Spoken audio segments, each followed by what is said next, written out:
The Middle East was better off with Saddam Hussein and Muammar Gaddafi in power. Those words from Republican presidential candidate and Texas Senator Ted Cruz. But is he right? What do the numbers show in the years since the Iraq War? This is a reality check you won't see anywhere else. We've seen a consistent mistake in foreign policy. It's far too often. We've seen Democrats and a lot of establishment Republicans in Washington get involved in toppling Middle Eastern governments. Right. And it ends up benefiting the bad guys. It ends up handing them over to radical Islamic terrorists. That was Texas Senator Ted Cruz on MSNBC's Morning Joe. The senator explaining how he believes American intervention since the start of the Iraq War has led from one disaster to another. Was the world, in fact, in the Middle East a more secure place when Saddam Hussein was in power, when Muammar Gaddafi was in power, and when Assad wasn't fighting for his life in Syria? Of course it was. It was more stable. That's not even a close call. Well, without question, the senator is correct. The Middle East was, without question, safer and more secure under Gaddafi, Saddam Hussein, and when Assad wasn't fighting for his life. But to really get that point, here's some numbers to consider. According to reports from our own U.S. government, reports of deaths from terrorism in the Middle East between 2002 and 2014 have increased 4,500%. But let's go a little bit deeper here. Take, for instance, just the country of Iraq.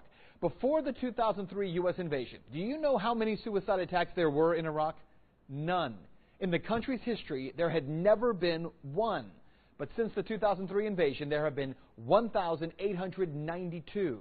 In Iraq, prior to the start of the Iraq War, there were reportedly just over 1.5 million Christians living in that country. 1.5 million. And yet, shortly after the war started, over 1 million of them fled to Syria. That didn't work out well there, certainly. And today, fewer than 500,000 Christians remain, and yet are being exterminated by groups like ISIS. And what about Afghanistan? Just last year alone, insurgents killed 2,643 civilians, the highest number since the UN began keeping records. How about Pakistan? In the 14 years prior to 9/11, get this, there was only one suicide attack on Pakistani soil. In the 14 years since, 486 suicide attacks. The same is true in the past 14 years in Somalia, 88, Yemen, 85, Libya, 29, Nigeria, 91, and in Syria, 165.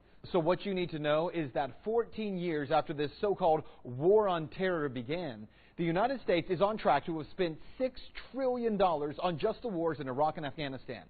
Putting that into perspective, that means that we have spent $75,000 per American household, most of it borrowed money.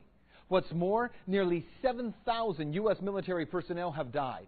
Tens of thousands more are being lost every day as 22 U.S. veterans commit suicide each day.